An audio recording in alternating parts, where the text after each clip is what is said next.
First story. Entitled Parents Demand. I quit college because my golden twin didn't get accepted in college. And it's unfair for her that I succeed in life faster than her. They even tried to unroll me out of the college. So this is a throwaway account because my siblings are here too. English isn't my native language, so there might be some mistakes. Sorry about that. So I 17F have 2 older brothers 19, 21 and a twin sister. I should mention that my family is pretty affluent. Ever since I remember myself, my parents encouraged me and my twin to compete with each other, while they always favored her over me. She always had their support, and I was expected to be considerate. When I succeed at something more than she does, they ask me to give it up, but they never ask this of her. I do love her and my parents, even though I feel like I've been treated unfairly. Both of us have aspired to be doctors for a long time. I studied really hard for it for a long time, and so did she. This year we graduated, and both of us applied for the same programs at the same universities. The process here is quite different than it is in the US. We can start medical school right after high school if we get accepted. She wants to go to the same university as I do, as do my parents. On the other hand, I feel like going on my own and having a separate life from my sisters. I love her so much, but we've been together my entire life. She's an introvert, while I'm an extrovert, so she followed me around most of the time. I always included her and made sure she's happy.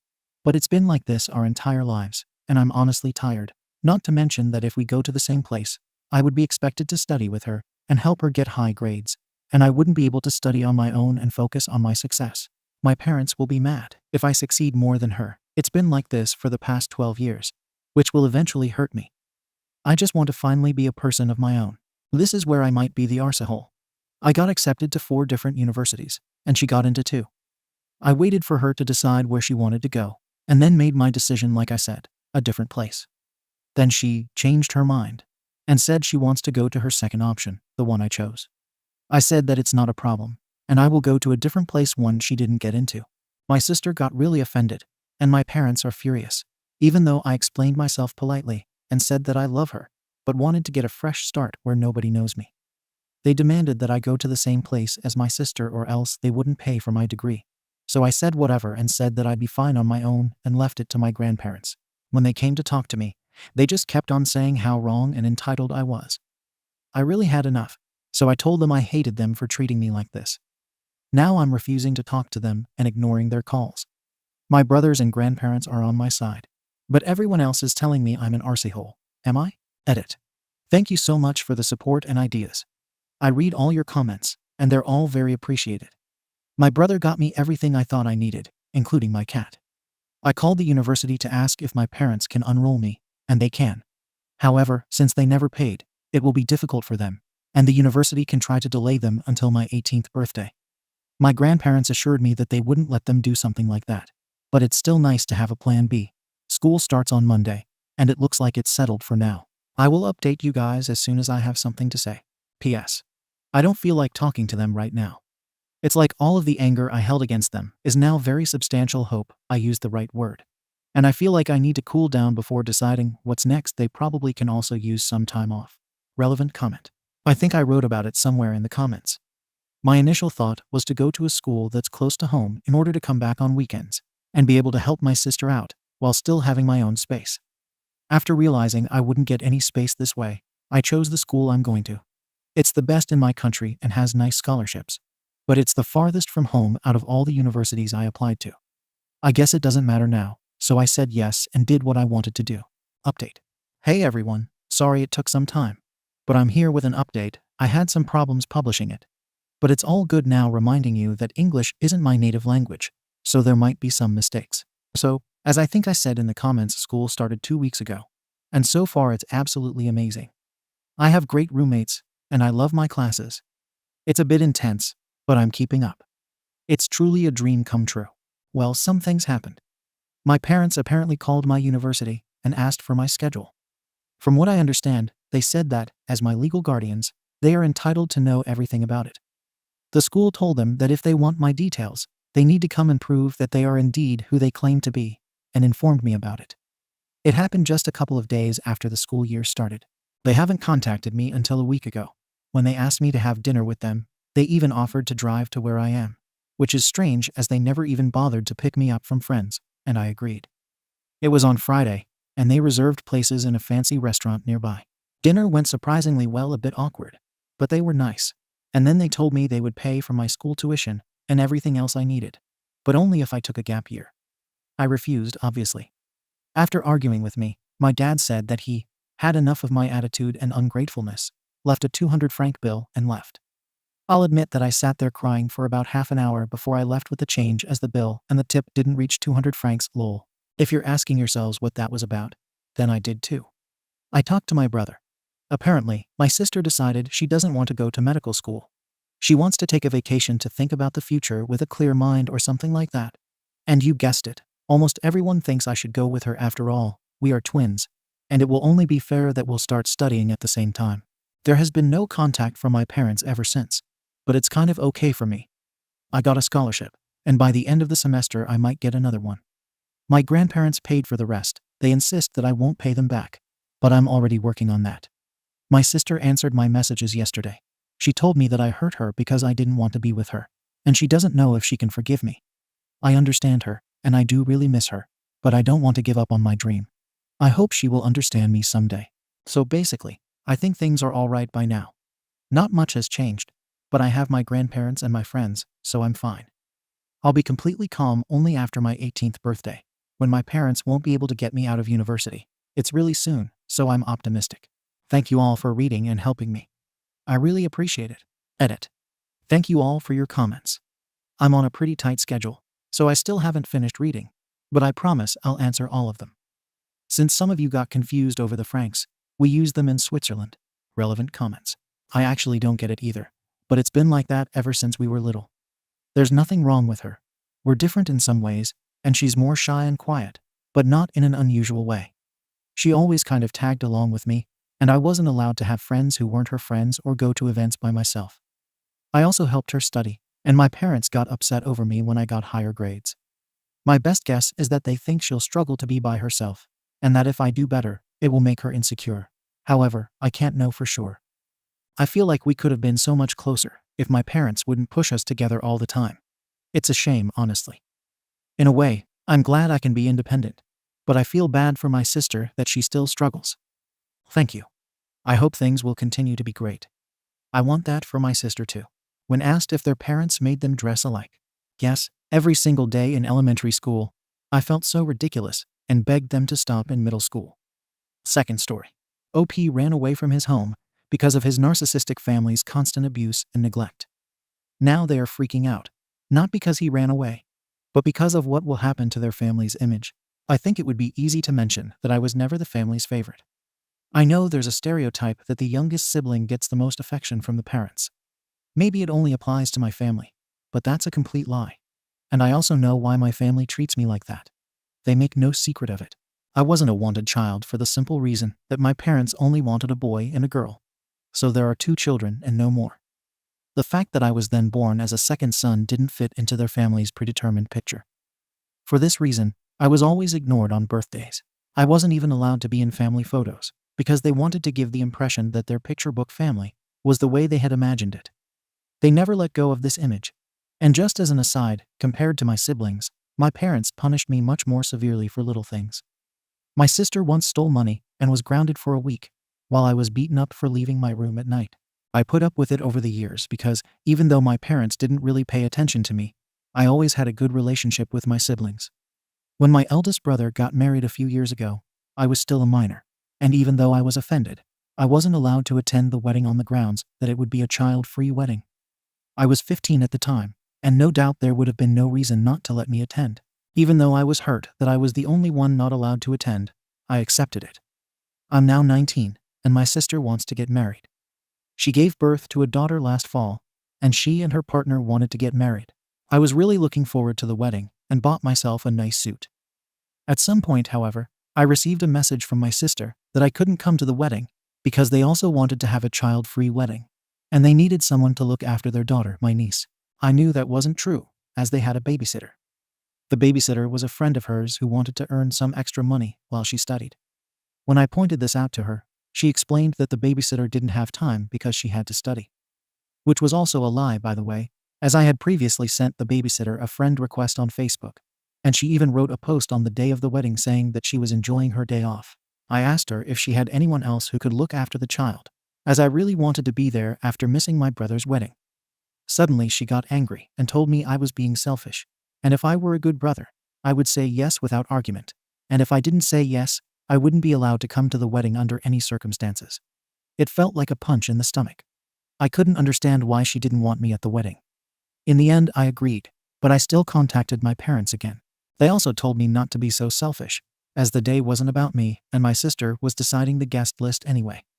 Then I also realized for the first time that my attendance was never planned from the beginning, because I was the only one who didn't get an invitation. Yesterday was the wedding, and I cried when I saw all the photos posted in the WhatsApp family group. Everyone had a great time. Even when my sister dropped her daughter off at my place, and I wanted to give her my wedding present, she didn't even give me a glance. She didn't even say thank you. Neither for the present, nor for babysitting. I want out of this family. I love them, but I can't stand being treated like this any longer. I'm about to be promoted at my home office job, and when that happens, I'm going to move far away and break off contact. They'll have the image of their perfect family back that I ruined, and I'll have my peace. A win-win situation for both sides. Comments. Tom and F. Just keep looking forward to the day you'll be rid of them, and never look back. Maybe change your last name too. OP. I thought about that. Do you think I should leave a message? Tom F. Nope. Kim V. Trust me on this. Seriously. Go hard. No contact. Just disappear one day. Let the police quietly know you're fine. This is a choice, so the family doesn't feel the need to pretend they're concerned. One day, they will need something. It will be devastating for them. You will be nowhere to be found living your best life. That is your future, the best life, far away from them. The karma train always rolls around. It may take 40 years, but it does. Trust me on this. I'm wallowing in long overdue karma. Good luck, OP. Plan your escape and future. There's nothing for you here. Feel free to DM. You can do this. Adventurous Road 2085. Why did you babysit for her? If I were you, I would move away, change my number, and don't say anything. OP, I will. But I thought that leaving them a message would at least prevent them from looking for me. Just in case they do care enough. Update. 3 days later. I didn't plan to make an update, but so many people asked me to, so here we are. My original post is now 3 days old, and a few things happened in that time span. Let's start by saying that I followed your advice. I contacted the local police and told them about the situation, just in case anyone was looking for me. One day after I posted it, I packed my things and drove to a friend of mine who lives far away. I haven't seen him in a while, but he agreed to let me stay with him until I have an apartment. And before you ask, I decided not to wait for my promotion. I wanted to get out of there immediately. That was when I started to read all of your comments. Thank you for your support. I appreciate it. Apparently, my story made it to TikTok as well. But you probably want to know what's up with my family right now. Well, I blocked their numbers. Even though you guys told me not to leave a message, I left one, but not the way you think. My family has a spare key for my apartment. If, for some reason, they care enough to check on me, they find a message in my apartment. I wrote this because I wanted to tell them everything I felt and let them know about their wrongdoings towards me. And to my surprise, my friend got a call from my mom yesterday. I don't know if she found the message or just noticed that I was gone like that. But I assume she did. She said she was worried about me and that she had called every one of my friends because she wanted to know where I was and if he knew where I was. He lied to her and told her he didn't know, and then she hung up. While some could see this as an effort, I know my mom better than anyone else. She is not worried about me. She is worried about her own image and how people would react if they saw how she failed as a parent. However, she was the only one who I know tried to reach out so far. To be fair, I blocked their numbers, so I'm not saying it's entirely impossible. They tried, but still. My friend's mom had invited me to dinner this Sunday. His family was always very welcoming towards me, and I'm just glad I'm not alone. I would also be lying if I said this situation left me cold, because the truth is that I cried for most of the first 2 nights. I want to leave all of this behind me and start a new life. Thank you for your support. If anything essential happens, I will try to update you. Comments. Bonham 42. Personally, if it were me, and I knew my mother only cared about her image, I would blow them up on social media. They spent years hurting you because of their image. I am glad you got away though. Your family sounds horrible. Dadga Malcolm. I'd control the narrative. I wouldn't put it past OP's family for them to come up with a story like, Oh, he was on drugs and ran away. Third story. OP had enough of her entitled Sill's arrogancy and didn't invite her nieces for the Easter. This spans over a period of almost a year, and there's a backstory. I'm sorry it's so long. Last year, my Sill 36 told me 28F that her daughter's bike was too small and told me that I needed to buy her a new bike that fit her. I don't mind helping out my family. We can financially afford to help and are happy to. After we got her a bike, my Sill asked if the kids could come over for a few hours and ride bikes with mine, and we agreed. After my niece got on her new bike, I took a picture and sent it to her parents, who responded with a vicious text from my Sill accusing me of trying to steal parenting milestones from her, and how I am awful, and I shouldn't be a part of the family. She accused me of teaching her how to ride a bike without training wheels, and how all I do is hurt those around me and cause mental and emotional trauma. I tried explaining to her that the neighborhood kids were the ones to teach her. I only bought the bike, which again my Sill demanded that I do. My Sill told me not to text or call her, because she was too livid and didn't want to say something that she would regret, and that they would tell us when to send the kids back. I was bewildered. I had her kids at my house, and I didn't know what to do. I talked with a close friend and neighbor, and they confided in me that they were getting scared for the kids. They mentioned some of the things that the kids had said about their home life, and that they had actually just gotten off the phone with CPS because they felt like the kids needed a welfare check on their living situation. Honestly, I agreed with them, but because I had the kids at my house super frequently, I didn't think I needed to call. 4 hours later, we finally got a text that they were ready to have us bring the kids back. My husband walked them home. I sent her a response stating that I don't believe in yelling at someone and not allowing for communication. I explained what really happened, and that I simply took a picture from my driveway. I also explained that their child had ridden a bike before, as they had ridden my daughter's bike while my Sill and Bill were there, and they saw it. They must have forgotten that she already knew how. I said sorry, and I would love to communicate. I'm not trying to paint myself as a perfect person. I was definitely mad. In anger, I did tell her that it was unfair to put the burden of raising her kids on me, and we understand that they're going through a lot, but that their kids needed their own parents. I was tired of getting yelled at by her for the things that my niece was missing at school, and I was tired of having to foot the bill to take care of them. I have my own kids. I said that I would happily back off, and because I'm backing off, there's important information she needs to know. I told her about the neighbor's CPS call. In hindsight, I definitely know I could have handled it better. I should not have reacted in anger, and I could have been more compassionate. My husband's parents have joined in on the fight. They have all convinced themselves that I am the one who called CPS. I had a very abusive childhood and have never opened up to them about it. One day, I created a new text group with all of my husband's family in it, and I apologized. I told them that I was sorry that I reacted in anger in my response. I tried to clear up the situation as much as possible and explained why communication is so important to me. My Sill then told me, I know you had a rough childhood. That's why we are all trying to show you how a loving family actually works, because someone has to teach you. My husband was livid. He told everyone that he was done watching them treat me the way they have. We have tried. We were again met with the silent treatment. Months later, I tried apologizing again. This time I wrote handwritten apologies, an olive branch, and expressed my desire to move forward. I invited them all over for dinner. This broke the silence, and they actually declined, saying they were too busy and the kids can play at Thanksgiving. Thanksgiving rolls around, and I thought it went over well. No one talked to me, but they all talked to my husband and kids. They ended up canceling a family Christmas party because my husband and I are the only ones doing well financially, and it would be too hard. Many things have happened over the past few months to get to now, but I have had a feeling to plan an Easter dinner. I sent out an invitation over a week ago for the 23rd of this month. On the invitation, I put, please RSVP so I can plan for each child. Instead of doing an Easter egg hunt, we're doing a scavenger hunt, and I was planning on having enough clues so each kid can read 2 of them so everyone feels included. At the end of the scavenger hunt, I was crocheting bunnies. I asked for an RSVP so I could have adequate time to put together over 18 clues for the scavenger hunt and crochet 9 bunnies. I asked my Sill if she would help me plan it before I sent out invitations, and she completely ignored my text. I went ahead and took that as a no and sent out invites to everyone in my husband's family. Everyone said yes to coming, except that one Sill. I also sent invites to my side of the family, and they all RSVP'd yes. My in-laws don't know my side is invited.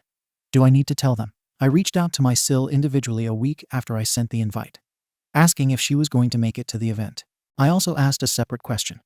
She only answered the other one and completely ignored my question about the 23rd. Knowing her past history, she is the type of person to not RSVP and just show up with her 4 kids and expect to have everything prepared for her. I told my husband that I was not going to entertain that behavior this time.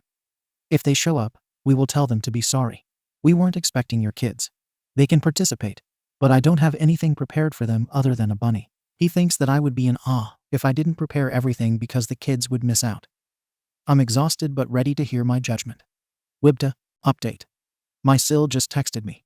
Sorry for the late RSVP, but I finally heard back on a scheduling thing I was waiting on. Yes, we can come to the Easter thing on the 23rd. Also, my husband's aunt, who they live with, and who has cancer, says she's planning on attending. But she may wake up that day and not be up to coming. I have heard everyone's responses, and I have been looking up Greg's sting. I promise to update you all on how the event goes, and I also promise that this will be the last time I plan a get-together. The backbone is growing, I swear. It's hard since we built our house close to my in-laws, who are all neighbors, so we can help out in their old age. Like I mentioned above, my husband's aunt has pancreatic cancer, and his parents are often sick. My Phil has a degenerative joint disease, so up until my Sil moved in with my husband's aunt, we were helping out to take care of them. Then she moved in, and we figured they would take over some of the care they haven't, but they also won't let us. I am coming to terms with the loss of family that I want my children to have, but I am now more aware of the example of what is okay that I'm showing them. Comments. Kimria. What you need to do is stop inviting his family. Ever. It sounds like you're being a doormat. Stop trying to win their approval. You won't get it. What you will get is hurt feelings and disrespect. But if you feel those kids will show up, you would be the one to not prepare. Don't punish kids for their parents. It sounds like they get enough of a bad deal. Just don't invite them at all next time. NTA. Not right, not wrong 15. She's just inviting, almost begging for people who do not contribute, ignore her, and bring nothing but negativity to her world. Why? I'd be damned if someone came into my house and ignored me. They can do that somewhere else. And if the husband wants his sister's kids to have bunnies, he can knit them himself. The sister and ungrateful family members can kick rocks. Judgment. NTA. Update. 13 days later. Alright. Here's an update now that the event has passed. Since my Sil finally RSVP'd right before the event, I ended up going all out to make sure everyone was included and had a great time. Each kid had 3 clues in the scavenger hunt, so 30 clues, and they demolished it in 30 minutes. One of my nephews ended up being a complete menace to my daughter. He was chasing her with a squirt bottle and kept spraying her glasses. When my daughter told an adult, she was told that she just needed to suck it up because the older boy cousin was having a fun time, and he doesn't get to come over very often, so let him have fun. I had no idea that was told to her by her grandma Mill. I was in a different room, running a cotton candy machine in the garage. I've since talked to my daughter, and we've discussed that it was inappropriate behavior, and grandma was wrong. On top of that, I didn't get a single thank you or good job. I had my Mill help with a few of the clues for the scavenger hunt, and after it was all done, my Sil had the audacity to say, "Good job, Grandma." Then they completely ignored me and didn't say anything about the hard work I had put in. After the scavenger hunt, my Sil complained that her toddler's Easter bunny I made didn't have safety eyes or a nose installed, and how I messed it up and I'm going to cause a fight with her children. I tried explaining without apologizing that it isn't recommended to put safety eyes and noses on stuffed animals for children under 3. My nephew is 1, and I didn't think it would be smart to put eyes on it, especially when the kind that I have can come apart if pulled hard enough. But I'm the villain for making it different. She didn't believe me and talked about how I made her life more difficult because now she's going to have to embroider eyes on it. Just like Thanksgiving, I was ignored by all my in-laws. My mom came because I invited her, and in her quest to be the world's best grandma, she brought a cotton candy machine. The kids were thrilled. Her and I had a good time attempting to figure out how it worked and got completely covered in cotton candy. My in-laws thought it was the worst idea possible. How could giving the children sugar be a good idea? They all left after cotton candy, after spending just an hour and a half over. My Phil complained that there were extra guests over, and he couldn't have the family meeting that he told everyone except my spouse and me that we were going to have. AKA, he couldn't ambush me and have the entire family tell me what I've done wrong to them this past year. Everyone complained about every little detail of the event, and no one helped me plan it when I asked. I am officially done. I'm exhausted, I'm frustrated, and I'm hurt. This is definitely the last event that I will ever plan for them. Comments. Secret double 9239. You need to stop inviting or letting these people attend these events, because when you think back on these moments, you won't remember you and your kids or family having a good time. No, you'll remember being pissed off at the in-laws. Ducker 74. I would go to NC with them all. It sounds like you did an amazing job. Maybe get parents in the neighborhood to help and do it for all the kids next year. Thank you for watching the video. If you are interested in listening to these kinds of stories, we've got more in store for you. Simply subscribe to our channel, hit the like button, and share it with your friends.